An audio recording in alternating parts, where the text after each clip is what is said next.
দর্শক, একই টবে দুইটি গাছ, একটি হলো আনার গাছ, আরেকটি হলো পেঁপে গাছ। তো যাই হোক, যে কোনো কারণে একই গাছ টবে দুটি গাছ হয়েছে, কিন্তু এই ছোট্ট টবে দুটি গাছ রাখা সম্ভব নয়।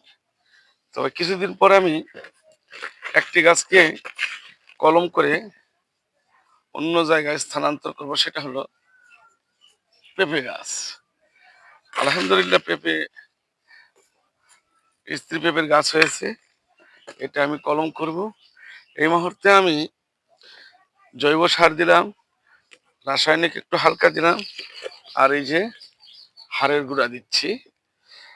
এই সকল মিলে আমি এখানে খাদ্য দিচ্ছি, এবং আমি এই গাছের এইগুলো যে এক্সেস অংশগুলি আছে, বাইরে হয়ে গেছে, এগুলোকে আমি কেটে দিচ্ছি। এই কারণে যে পর্যাপ্ত পরিমাণের খাদ্য শোষণ করতেছে এবং গাছ গ্রোথের ডিস্টার্ব করতেছে, বিধায় এই জায়গাগুলি কেটে দিতে